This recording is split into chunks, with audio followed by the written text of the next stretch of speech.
Good evening. I'm Eddie Muller, welcoming you back to Turner Classic Movies. I've been presenting an evening of films from 1944, the pivotal year in Hollywood's film noir movement.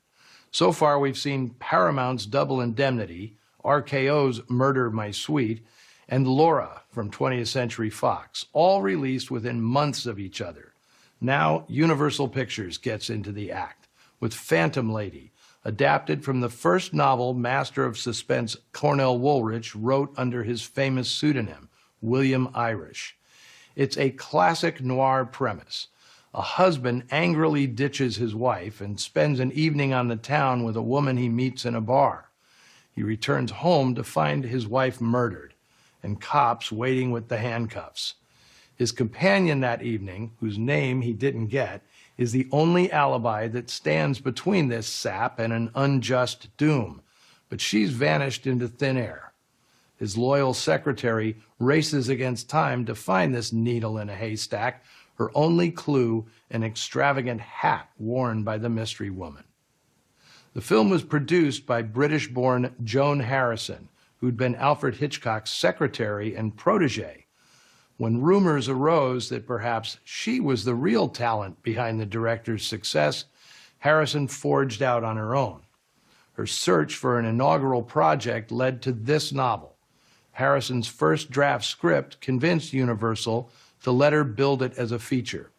But being a woman, the studio would only give her associate producer status, although she was the sole producer in charge of every last detail. Despite an accomplished career in Germany, director Robert Siodmak's Hollywood years had been spent making B-movies.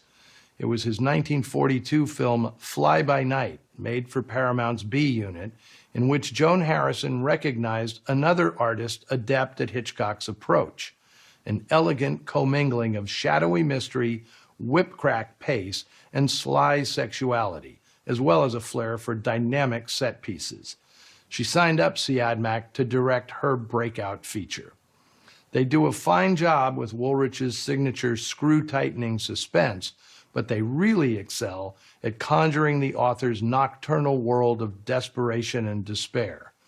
In addition to the shadowy menace they bring to desolate locations, the filmmakers amplify the sounds of urban dread, screeching elevated trains, echoing footsteps on wet pavement, and most famously, the scary abandon of an after-hours jazz club.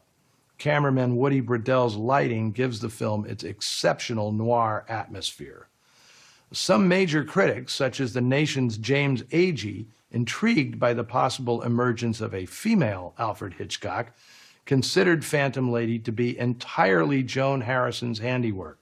His review discussed, quote, Harrison's use of lighting and sound, without ever mentioning Robert Siodmak, the actual director. Originally released in late January 1944, starring Franchot Tone and Ella Raines, here is the first fully fledged film noir to feature a female protagonist, Phantom Lady.